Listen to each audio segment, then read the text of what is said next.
It's a holly jolly Christmas. It's the best time of the year. All I know it's Christmas this year.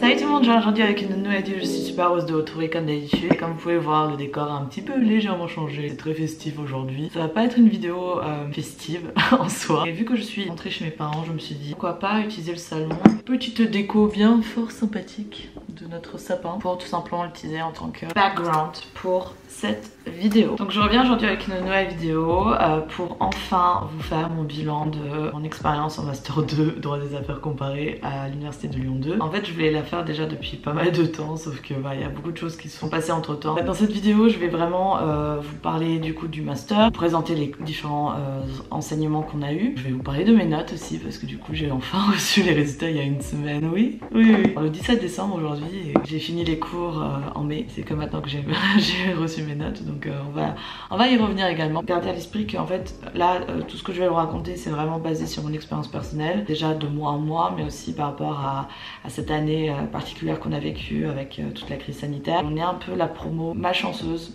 délaissée en quelque sorte, parce que tout simplement il y a plein de choses qui ne se sont pas passées comme c'était prévu. Si vous êtes à la recherche d'un master, c'est un master dont vous avez déjà entendu parler, que vous voulez avoir plus d'informations etc, je pense que cette vidéo est réellement faite pour vous. Sans plus attendre, commençons. Donc tout d'abord, qu'est-ce que c'est le Master 2 droit des affaires comparé à l'université Lumière Lyon 2. Déjà c'est un master qui se trouve à l'université Lyon 2. Ceux qui sont de Lyon le savent, ceux qui ne le sont pas ne le sont pas forcément au courant, mais à Lyon il y a deux facs de droit, donc une à Lyon 3 et une à Lyon 2. Il y a toujours la petite guéguerre en fait qui existe entre Lyon 2 et Lyon 3. D'ailleurs je veux faire une vidéo là-dessus aussi avec Caro BMB.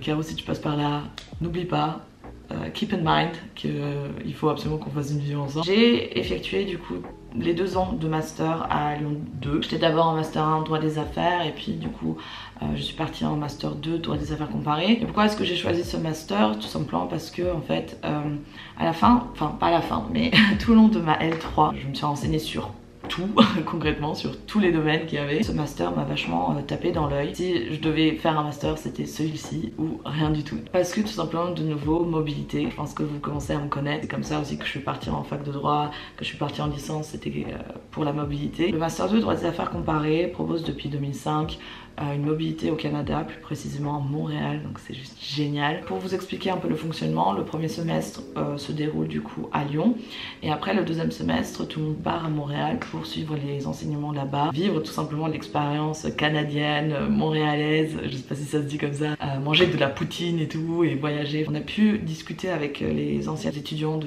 des promos précédentes et vraiment quand ils ont parlé de leur expérience au Canada, enfin on était clairement deg de pas pouvoir partir parce que du coup on n'a pas pu partir à cause de la crise sanitaire. Je vous ai tout vlogué par rapport à mes ressentis, j'ai même fait une vidéo sur où je suis vraiment entrée en détail, donc si vous n'avez pas vu n'hésitez pas à regarder, mais c'est vrai que forcément j'ai été extrêmement deg. C'est ça aussi qui fait la particularité de ce master, c'est justement cette mobilité là et le fait de pas pouvoir la faire, c'est vrai que c'était très frustrant. Après on a fait avec, mais c'est vrai que c'est assez frustrant surtout quand tu vois la promo actuelle qui va partir justement cette année, genre dans 10 jours, et tu te dis mais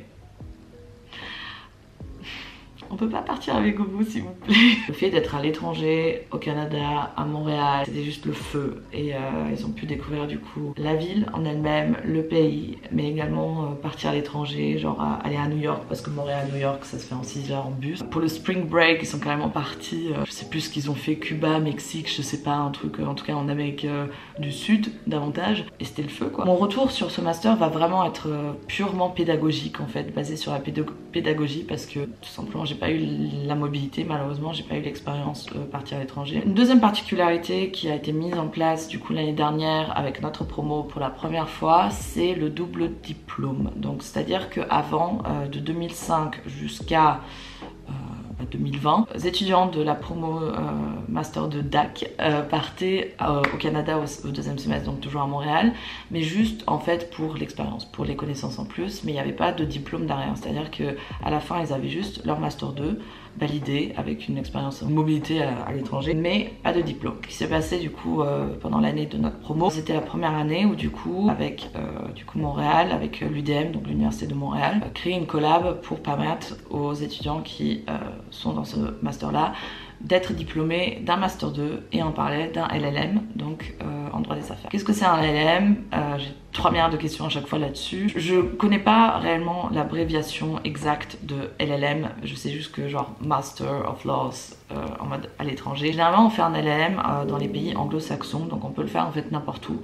C'est vrai que ça a plus de sens en quelque sorte de le faire dans un pays anglo-saxon parce que justement ça te permet de partir à l'étranger pendant 1 an, d'avoir des cours là-bas et d'avoir à la fin un diplôme de cette université-là qui est généralement une université prestigieuse. Et LLM c'est plutôt demandé en fait, que ce soit dans les stages ou même dans la vie professionnelle après. On a été la première année à avoir en fait ces 2 diplômes à la fin. L'avantage du coup de ce partenariat c'est que les LLM en fait généralement c'est extrêmement cher, surtout dans les pays anglo-saxons.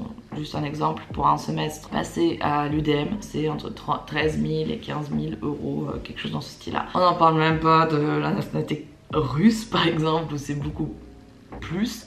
Et c'est vrai que LLM c'est un vrai diplôme basé sur une certaine discrimination des nationalités, c'est-à-dire que plus tu proviens d'un pays moins développé ou avec pas mal de conflits politiques, géopolitiques, etc., plus tu vas payer. L'avantage de ce master là c'est que, en tout cas c'est comme ça qu'on l'avait vendu, parce qu'il y a pas mal de problématiques qui sont rencontrées, mais en gros pour nous ça nous est revenu que à 1300 euros, quelque chose dans ce style. Certes ça reste un budget, mais par rapport au prix de base vraiment c'est rien du tout. Parlons du coup maintenant des candidatures. Comment postuler du coup au master? Vu que la sélection a été déplacée du master 2 au master 1, il y a une sélection du coup pour le master 1. Si vous savez qu'en fait ce master 2 est fait pour vous et que vous voulez vraiment l'intégrer, l'idéal c'est tout simplement de faire le master 1 droit des affaires à Lyon 2, de le valider du premier coup. À la fin du master 1, vous avez une fiche à remplir avec du coup une liste de vœux des master 2 proposés à l'université Lumière Lyon 2, et vous devez les classer dans votre ordre de préférence. Donc généralement c'est votre master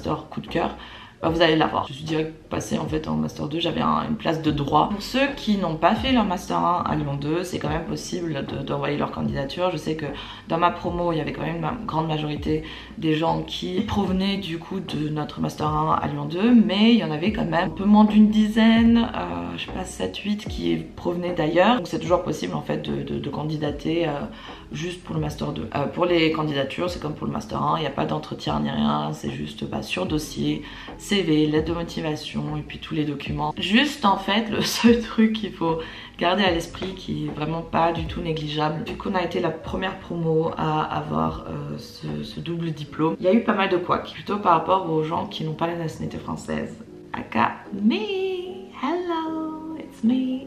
Donc oui, j'ai toujours pas la nationalité française, c'est une longue histoire que je vais vous raconter un jour quand je vais l'obtenir. Mais pour le moment, j'ai juste la nationalité canadienne et russe. Comme je le dis, j'ai juste la nationalité canadienne et russe. Genre, il y a que ça, genre normal. Ce qui s'est passé, c'est qu'en fait, il y a eu un quiproquo entre Lyon 2 et l'UDM au niveau de la négociation de ce partenariat. Pour Lyon 2, tous les étudiants du Master 2 droit des affaires comparées allaient avoir en fait une réduction tarif en fait pour le LLM, donc à savoir 1300 euros. Sauf que l'UDM, vu qu'il y a des conventions internationales qui existent avec Montréal, Canada, etc., ils peuvent pas faire tout et n'importe quoi. Sauf que du coup on l'a appris vraiment tardivement quand on a débuté en fait le semestre à Montréal. Ça s'appliquait en fait que aux étudiants de nationalité française et belge, genre fucking belge, genre on n'avait pas de belge quand même. En fait c'est juste par rapport à une question de convention, parce qu'il y a une convention qui existe entre la France, la Belgique et le Canada, enfin le Québec. Donc ça a posé pas mal de problèmes parce que je n'ai pas la nationalité française, le 1/3 de la promo n'avait pas la nationalité française parce qu'on était quand même une promo très internationale, ce qui est un peu le but de ce master là parce qu'il est quand même international. Et ça nous a en fait rajouté un coup de stress. Donc au début il y avait une question comme quoi fallait payer du coup les 10K, sauf qu'on les avait pas les 10K. C'est une chose de débloquer en fait, de trouver 1500 balles et 10 000. Finalement ça a été réduit du coup à 4000 pour les étudiants à l'étranger, 3000 pour moi, donc c'est ma nationalité canadienne qui m'a sauvée. Et puis finalement à la fin, une fois que tout était fini, qu'on avait fini nos cours à Montréal, on s'est fait rembourser de la différence. Donc finalement tout est bien qui finit bien, mais c'est vrai que c'était un peu une galère sans nom. Ce qui fait qu'en fait à partir de cette année, en soi tout le monde peut intégrer ce master là, donc il n'y a pas une sélection qui est faite selon la nationalité, mais quelque part directement si, parce que pas tout le monde est prêt à dépenser 10 000 balles en fait dans un LLM, sachant que les autres doivent juste payer 1300, 1500. Mais je pense que c'est une information qui est quand même assez importante à donner et tout simplement à garder à l'esprit. Ce que je sais, c'est que cette année il n'y a que des gens de nationalité française. Il y a juste une seule personne qui n'a pas de nationalité française qui du coup va payer 10 000 euros. On va venir maintenant aux cours, donc les enseignements qui ont été dispensés dans notre master. Le premier semestre se déroule à Lyon, donc on a des cours de droit français assez classiques à Lyon. Et puis à partir de janvier, tout le monde bouge à Montréal pour suivre les cours de droit canadien des affaires à Montréal, donc à l'UDM, l'université de Montréal. Quand même d'ailleurs une très bonne université, classée dans les meilleures universités francophones. Donc pendant le semestre 1 à Lyon, on a eu gouvernement des entreprises. C'était une matière vraiment que j'ai adorée, donc vraiment tout ce qui est des entreprises et tout, c'est toujours des cours que j'adore. Quelles sont les règles qui sont mises en place actuellement pour assurer en fait une bonne gouvernance des entreprises, pour avoir des bonnes pratiques éthiques et justes au sein des entreprises. Donc ça c'était vraiment super intéressant. Il y avait tout ce qui est question de RSE aussi, puis les codes de comportement en quelque sorte pour les entreprises, comment les entreprises doivent se comporter. Donc c'était vraiment extrêmement intéressant. Pas de partiel à la fin. On avait juste une seule note qui comprenait en fait un mémoire qu'on devait rédiger du coup à plusieurs, donc à 3, et la soutenance du coup, sauf que à cause de la crise sanitaire, on n'a pas eu de soutenance. Ensuite, on a eu droit du commerce international pour la énième fois. C'est-à-dire que c'est une matière que j'avais déjà eu en master 1. Parmi là, toutes les matières, il n'y a vraiment que des professionnels qui interviennent. Genre réellement que des professionnels. Ensuite, technique contractuelle de nouveau. Je trouve que l'enseignement, c'est une super idée. Sauf que à côté du fait que en plus à ce moment-là on était déjà en distanciel à cause de nouveau toute la crise, en fait je trouve que c'est une matière, en tout cas à Lyon 2, qui est très mal enseignée. Ça manque tellement de pratique, alors que c'est justement, le nom le dit déjà, technique contractuelle, c'est une matière extrêmement pratique. Ça reste hyper théorique, ça te montre en fait qu'est-ce qu'il y a dans un contrat, etc. Ça te montre de temps en temps des petits exemples, mais j'ai jamais rédigé de contrat ou vraiment de clause dans cette matière-là, et je trouve ça extrêmement dommage. On a eu droit pénal des affaires, super intéressant. J'ai jamais fait de droit pénal parce que j'ai fait une licence qui a fait que voilà, il n'y avait pas de droit pénal dans les choix. Ensuite, droit anglo-américain des sociétés et des contrats. Ça c'était mon BEBS. C'était vraiment mon BEBS, c'était ma matière préférée je pense, avec gouvernement des entreprises au semestre premier. Là c'est un cours 100% anglophone. On parle que anglais pendant ce cours là, tout simplement parce que le prof il parle que anglais. C'est un ancien avocat de Seattle, donc un avocat américain qui est juste un sucre, vraiment juste un sucre. D'un jour au lendemain en fait il a décidé de tout quitter Seattle, quitter les États-Unis, quitter son boulot d'avocat et venir en France pour enseigner. Le droit américain, c'est un droit qui est basé sur la common law. Common law, c'est du droit de la jurisprudence. Beaucoup d'arrêts à lire. Donc ça, c'était un peu chiant. Pour chaque cours, en fait, on avait vraiment genre limite 20 arrêts à lire.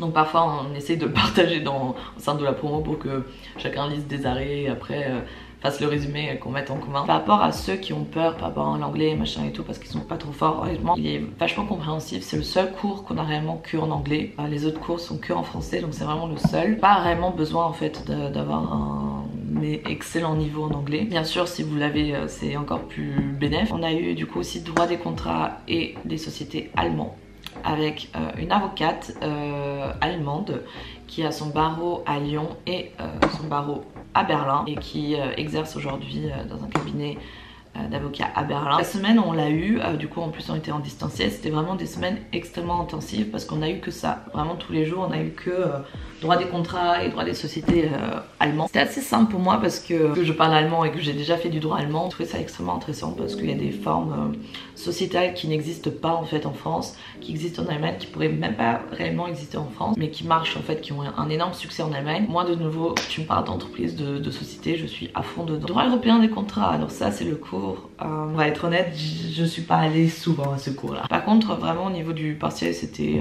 cadeau. Il nous l'avait dit à l'avance en fait ce qui allait tomber. Pendant tout le semestre il y a des interventions de profs canadiens par rapport au droit canadien, introduction au droit canadien, une intervenante par rapport au gouvernement des entreprises mais au Canada, comment ça se passe. On a eu un intervenant par rapport à droit des sociétés au Canada par un avocat canadien. Puis on a eu des intervenants aussi français, un avocat en pays, donc propriété intellectuelle qui est venu. On a eu aussi un intervenant par rapport à plus société, tout ce qui est fusion, acquisition, etc. qui était extrêmement intéressant aussi. Il y a pas mal d'intervenants professionnels en fait qui arrivent pendant plusieurs heures, présentent un peu le domaine et puis il y a aussi un peu le côté pratique. Pendant le semestre 2, donc à l'université de Montréal, donc à l'UDM, on choisit du coup nos cours. Donc il y a 4 cours à suivre, donc 2 qui sont obligatoires et 2 qu'on choisit. Les 2 qui sont obligatoires, c'est tout d'abord droit de l'Amérique latine, qui est en fait appelé droit des économies émergentes, mais j'ai toujours pas compris pourquoi économie émergente. Ça c'était un cours que j'ai trouvé intéressant pour la culture G, mais pour être sincère, je pense pas qu'il va me servir à grand chose parce que même en fait j'ai trouvé que c'était un cours davantage, c'était pas assez axé sur le droit, sur le juridique, sur vraiment le droit dans les différents pays en Amérique latine. C'était vraiment plus en fait l'histoire en elle-même de l'Amérique latine, l'actualité aussi,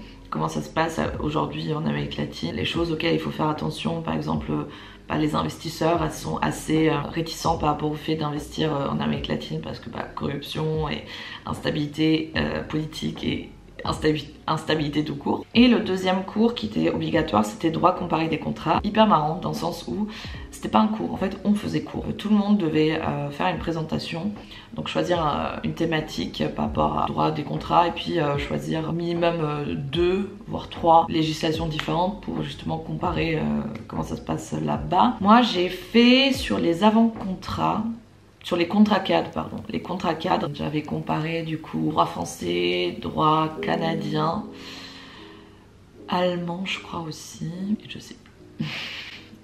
Déjà le prof juste adorable, vraiment tous les profs en fait de Montréal sont juste adorables et tu vois en fait la différence entre les profs de Montréal, donc Canada, et les profs ici en France. C'était notre cadeau, c'est-à-dire qu'à partir du moment où tu venais en cours, tu faisais ton exposé, que tu participais de temps en temps, enfin que tu te montrais, que tu rédigeais du coup le mémoire de ton exposé, que tu l'envoyais, t'avais 20 sur 20. Et ça, on adore. Ensuite, du coup, les 2 cours que j'ai choisis, droit et gestion des logistiques. Et vraiment, si vous faites ce master-là, juste prenez ce cours parce que c'est une pépite. C'est juste une pépite. La prof, c'est une pépite. Le cours en lui-même, c'est une pépite. Plein de connaissances, plein de choses. C'est le seul cours vraiment de l'UDM, voire même de l'année qui m'a réellement, sincèrement apporté quelque chose. Après c'est hyper personnel parce que c'est vrai que moi là je suis un peu perdue en ce moment, mais j'avais pour objectif de vraiment plus me tourner vers tout ce qui est entreprise, juriste d'entreprise, etc. Et vraiment ce cours-là a abordé plein de sujets. Vraiment le côté un peu plus management, aussi droit des transports, logistique du coup. Mais aussi tout ce qui est RSE, droit des entreprises, mais version un peu plus éthique. Et ça vraiment j'ai adoré. J'ai vraiment adoré. Il faut aussi savoir que pour les cours à Montréal, il y a beaucoup de travail en groupe. Vraiment, j'ai jamais fait autant de travaux en groupe que pour les cours dispensés depuis Montréal. Il y a beaucoup de présentations, donc vraiment, on s'habitue en fait à la prise de parole, à parler, à être à l'oral. En plus on était en distanciel, on n'imagine même pas la galère, surtout pour les travaux en groupe, travailler avec des gens qui déjà en France se trouvent un peu partout, et puis en plus avec des Canadiens, avec le décalage horaire de 6 heures, donc c'était vraiment une galère sans nom. Après on l'a fait. Et pour finir, j'avais choisi droit anglo-américain des affaires, donc ça c'était mon cours que j'avais de 23h à 1h du matin avec le décalage horaire sur Zoom. Très répétitif de ce qu'on avait vu au premier semestre avec l'avocat de Seattle. Mais je l'ai repris parce que justement bah, ça fait rappel et que c'était une note assez facile à avoir. Et puis le prof il était quand même très sympathique. C'était le seul prof qui était vraiment canadien avec l'accent fort canadien, québécois. Donc c'était assez marrant. Et ensuite du coup il y a une note pour le stage, pour la soutenance. On n'a pas eu de soutenance. Vraiment cette année genre soutenance... toutes les soutenances sont passées comme ça sous le nez. Venons maintenant aux notes. Donc j'ai reçu mes notes il y a une semaine, des notes par module. Donc il y a un module droit des sociétés comparé, droit des contrats comparé. Pour droit des sociétés comparé, je l'ai validé à 13. Donc oui, j'ai validé mon master 2. Yeah, diplômée d'un double diplôme, master 2 et LLM du coup. Donc j'ai eu 13 en droit des sociétés comparées, droit des contrats comparés 14. Droit des affaires comparées, donc LLM, j'ai eu 12,9. Et en stage, droit des affaires canadien 14. Attends, je suis perdue. Ok, je recommence. Donc, droit des affaires canadien, j'ai eu 14,8. Vraiment, à toutes les matières canadiennes, j'ai eu des bêtes de notes. Pas parce que j'ai bossé comme une malade. Bien au contraire, j'ai vraiment donné le strict minimum. Je me vante absolument pas, c'est vraiment pas une fierté, mais juste pour que vous compreniez en fait à quel point il y a une différence entre les études à l'étranger et les études en France, au niveau de la pression, au niveau des notes et toute la relation entre prof et étudiant. Par exemple pour droit Amérique latine, genre j'ai révisé le jour même pour le partiel et j'ai eu une bête de notes, genre en fait c'est des notes sur 100 et moi j'ai toujours tourné entre 85 et 95 du coup sur 100, donc pas les matières canadiennes qui vont faire baisser en fait votre moyenne. Ce qui a fait baisser ma moyenne c'est le stage forcément, où j'ai eu 11 parce que bah forcément le stage s'est pas bien passé et j'ai pas fait grand chose niveau juridique, donc je m'y attendais. Ce qui fait que je suis admise avec un point, une moyenne de 13,22.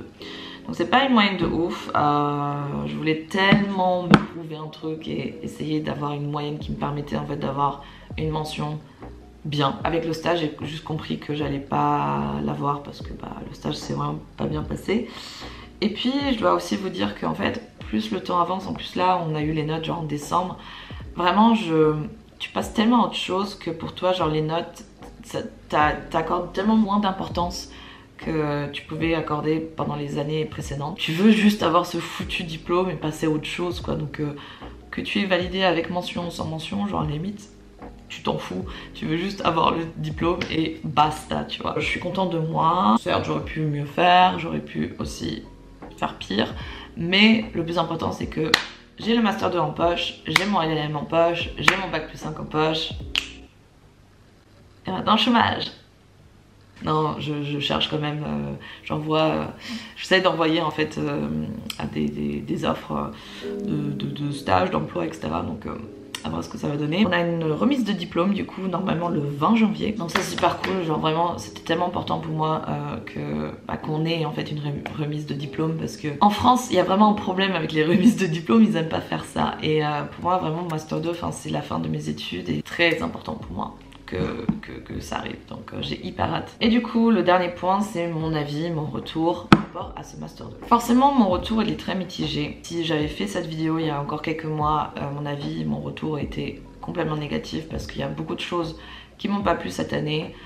Plus au niveau de tout ce qui est organisation administrative, les cours honnêtement il n'y a rien à dire, les intervenants, les profs, rien à dire. À cause de la crise sanitaire on s'est quand même senti très délaissé, mis de côté, je dirais pas abandonné mais presque. Puis tous les couacs qu'il y a eu, que ce soit par exemple pour là le fait qu'on a appris tardivement que en fait finalement le LLM c'était moins cher pour les étudiants de nationalité française. Plein de trucs comme ça où genre qui ont rajouté du stress en plus, qui nous ont fait stresser, qui du coup on était vraiment très perdus. Et puis pendant le début des cours dispensés à l'université de Montréal, du coup il y a eu pas mal de couacs aussi, mais de nouveau en fait plus administratif. J'ai quand même de la chance d'avoir eu une très belle promo. Malgré le peu de temps qu'on a passé ensemble, je trouve qu'on a vraiment passé un temps merveilleux ensemble. On s'est plus ou moins rapprochés, on a quand même créé plus ou moins des liens avec certaines personnes. On a quand même eu une cohésion de promo, de la bienveillance. Après dans l'ensemble vraiment je peux que vous mettre à cœur ce master là parce que il y a plein de choses avantageuses, de trucs positifs. À côté du fait que les cours sont hyper intéressants, que les intervenants sont au top aussi, qu'à la fin vous avez quand même un LLM et un Master 2 en poche, ce qui n'est pas négligeable et qui en plus a une mobilité. Après, ce que je reproche aussi à ce Master 2, mais c'est un peu ce que je reproche à tous les Master 2 pratiquement, c'est qu'il y a vraiment un problème au niveau de tout ce qui est professionnalisation. On voit pas assez de cours de mise en pratique, ce qui fait qu'on est lâché en fait après pour le stage en mode génial, je sais pas quoi faire, je suis perdue, tu te rends compte qu'en fait tes 5 ans en droit t'ont servi à rien. Sinon je regrette rien et de toute façon j'aurais pas voulu faire un autre master parce que c'est le seul master que je voulais dans tous les cas. Voilà, cette vidéo était beaucoup trop longue. En tout cas j'espère qu'elle a été informative, qu'elle vous a aidé, qu'elle a été intéressante pour vous. En tout cas, si vous avez des questions, n'hésitez pas de me les poser dans les commentaires, de m'envoyer un mail, de me contacter sur Instagram. Par rapport à Instagram également, n'hésitez pas à suivre du coup le compte du Master de DAC sur Instagram, sur LinkedIn, sur Facebook. Là, la nouvelle promo a repris le flambeau et va poste d'ailleurs déjà régulièrement sur les événements auxquels ils assistent, etc. En plus là, je vous ai dit, dans 10 jours, ils vont se casser à Montréal. Donc, ils vont poster pas mal, je pense. Donc, n'hésitez pas à les suivre là-dessus. Et ouais, sur ce, je vous souhaite de passer une agréable journée, soirée, que sais-je. Et confiance en vous, c'est très important. Et on se revoit très vite pour une nouvelle vidéo. Ciao!